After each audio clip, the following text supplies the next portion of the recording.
Kiai Haji Mubashir Munzir atau yang masa mudanya lebih akrab disapa dengan Gus Ib, karena nama beliau yang asal adalah Ibnu Munzir, putra Kiai Haji Muhammad Imam Bahri, pendiri dan pengasuh Pondok Pesantren Mangun Sari Nganjuk.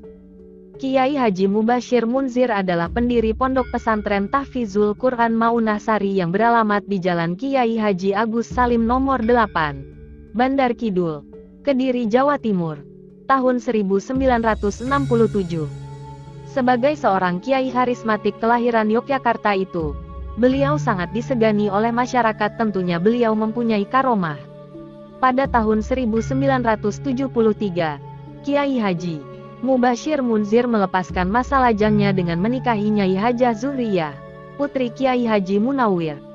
Setelah menikah, pesantren yang diasuh olehnya mulai membuka program pengajian Al-Quran bil Ghoib, hafalan. Pesantren ini diharapkan mampu mencetak generasi-generasi penghafal Al-Quran yang berjiwa dan berakhlak Qurani, atau dengan kata lain, insan hafiz Al-Quran, lafdan wa manan wa amalan. Pesantren yang terletak di barat Masjid Agung Kota Kediri dengan dipisah Sungai Brantas ini pada awal berdirinya lebih menghususkan diri pada bidang tasawuf, terutama dalam mengistiqomahkan salat jamaah dan wirid serta zikir. Adapun pengajian kitab-kitab salaf, Mbah Munzir memilih untuk menyerahkannya kepada beberapa tenaga ahli yang berasal dari para santri yang sudah pernah mondok di pesantren lain yang berbasis kitab kuning. Seiring dengan berjalannya waktu, pesantren Maunah Sari pun terus berkembang, baik dari segi jumlah santri, program pengajian, dan juga lingkungan pendidikan yang semakin representatif. Namun begitu, khusus untuk pengajian Al-Quran bil Ghoib, masih terbatas pada kalangan santri putri, di bawah asuhan Ibu Nyai Hajah Zuhriyah Munzir. Kiai Haji Mubashir Munzir wafat pada tahun 1989. Jenazah beliau dimakamkan di belakang Masjid Pesantren Maunah Sari. Sebelum wafat, karena beliau tidak dikaruniai putra, beliau telah memberikan wasiat yang berkaitan dengan generasi pengasuh pesantren.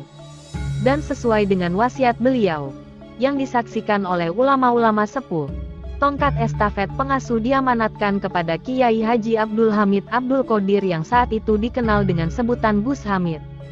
Beliau adalah putra dari Kiai Haji R. Abdul Qadir Munawir, Krapyak, kakak dari Ibu Nyai Hajah Zuhriyah. Berikut karomah Kiai Haji Mubashir Munzir. 1. Si kecil yang perkasa. Masa kecil Kiai Munzir perilakunya seperti anak-anak pada umumnya, walau kadang memperlihatkan pola tingkah yang tidak lumrah atau nyeleneh, yang dunia pesantren bisa diistilahkan dengan kata horikul ada. Alkisah pada suatu ketika Kiai Munzir memainkan gentong, mengangkat-angkat gentong dengan santainya. Tentu hal ini mengundang keheranan dan rasa takjub bagi siapapun yang melihatnya. Rasa takjub dan heran itu pun semakin menjadi tatkala gentong tersebut penuh dengan air, yang bagi orang dewasa pun umumnya belum tentu bisa mengangkat gentong tersebut.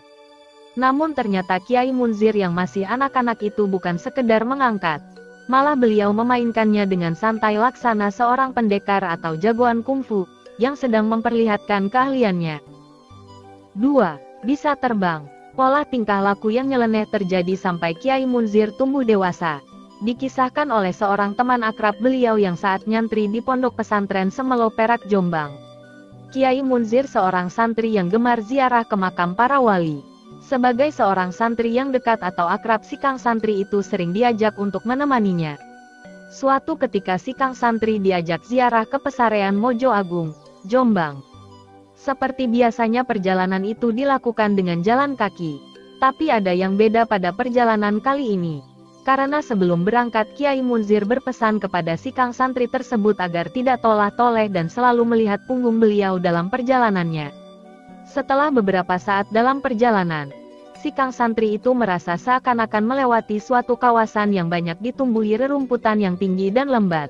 Si Kang santri itu pun penasaran, tumbuhan apakah yang kiranya kadang menyambar di tubuhnya itu.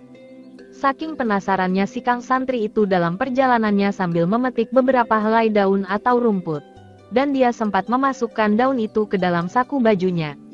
Dan perjalanan pun akhirnya sampai. Setelah keperluan ziarah dan lainnya selesai, Kiai Munzir lalu mengajak pulang seperti biasanya.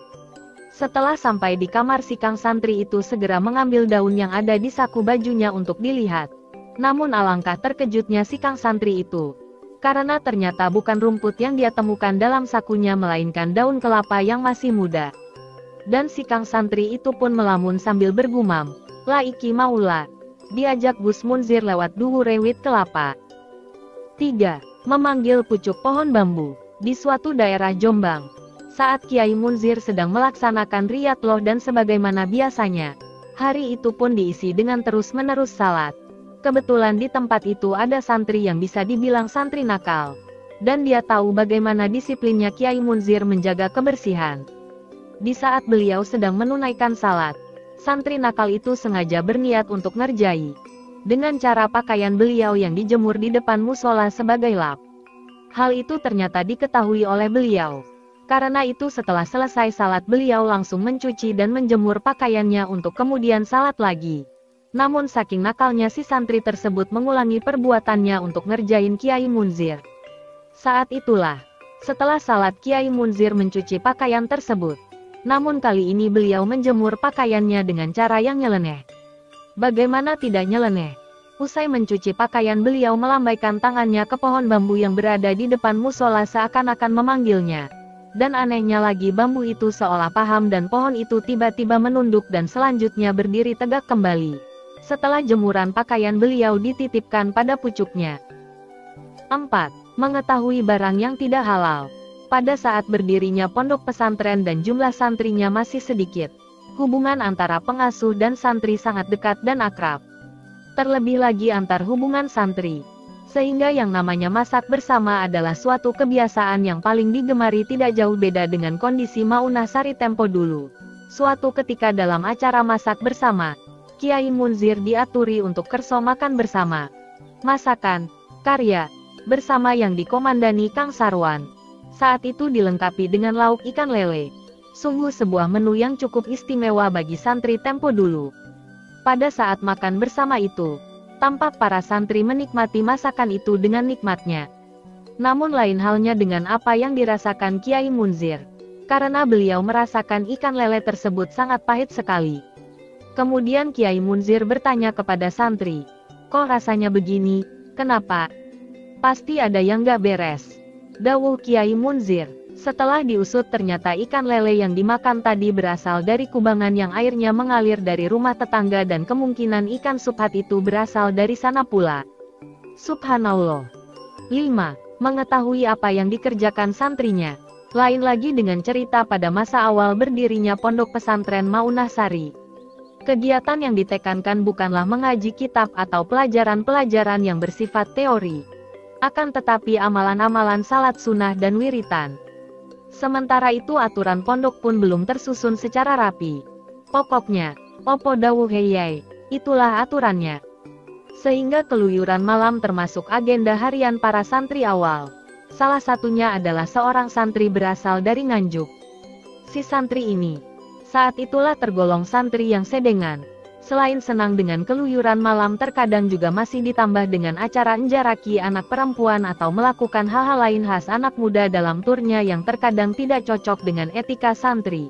Istilahnya sembrono. Dan biasanya setelah larut malam rombongan santri ndablek itu melakukan agenda hariannya dan seperti biasanya sampai larut malam. Anehnya, ketika mereka kembali ke pondok dengan diam-diam, Kiai Munzir sudah mapak di samping masjid seakan-akan sudah tahu apa yang dilakukan para santri ndablek. Sambil terus memperhatikan santri-santrinya yang habis keluyuran itu, Kiai Munzir dawuh, "Ayo Kang podo wudu."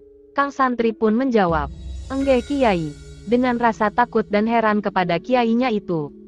Kemudian dengan bijaksananya, beliau memerintahkan santrinya yang terkenal dengan sebutan Baduwin Bandar Kidul beserta rombongannya itu untuk salat sunnah dan membaca istighfar sampai ribuan kali.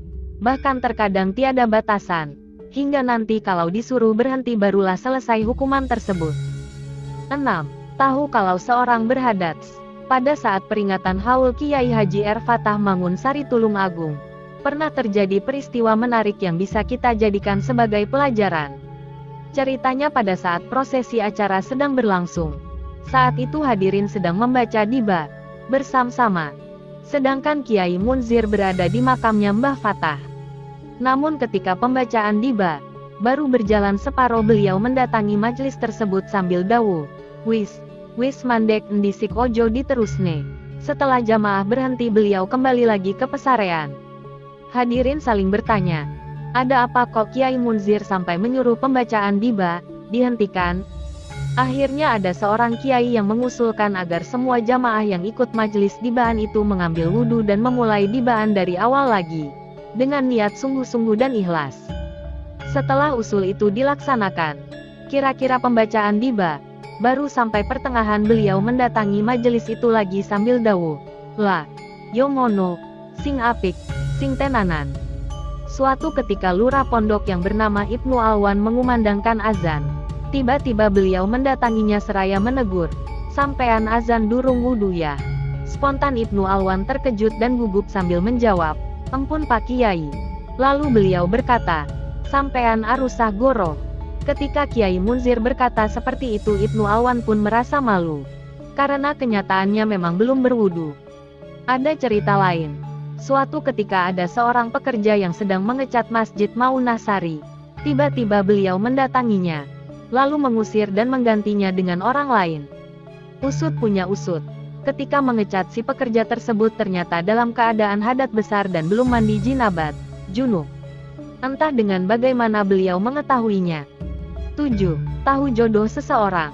Peristiwa ini terjadi pada dua orang keponakan beliau yang dijadikan sebagai putra beliau, yakni Haji Agus Toha Yasin dan Agus Kawakib. Tatkala beliau masih muda belia, dan tentu saja belum menikah, beliau mengemukakan kepada salah seorang family perempuan beliau, yakni Ibu Nyai Rahmah Dahlan yang pada saat itu masih muda, bahwa kelak beliau akan berbesanan dengan Ibu Nyai Rahmah. Dan hal itu memang menjadi kenyataan. Setelah bertahun-tahun kemudian, putri Ibu Nyai Rahmah tersebut yang bernama Ning Hoiriyah akhirnya menikah dengan putra angkat beliau yaitu Agus Kawakib. Demikian pula dengan Haji Agus Toha Yasin. Lama sebelum Gus Toha Yasin menikah, beliau telah mengungkapkan bahwa jodoh Gus Toha ada di Yogyakarta. Ucapan beliau lalu dipertegas oleh Kiai Haji Mufid Masud, pengasuh pondok pesantren Sunan Pandanaran yang juga kakak ipar Ibu Nyai Zuhriyah, bahwa jodoh Agus Toha kiranya adalah putri Kiai Haji Nawawi Abdul Aziz, pengasuh pondok pesantren Anur Merukem Yogyakarta, dan itu pun ternyata terbukti. Demikian kisah karomah Mbah Mundir. Semoga bermanfaat untuk kita semua. Terima kasih.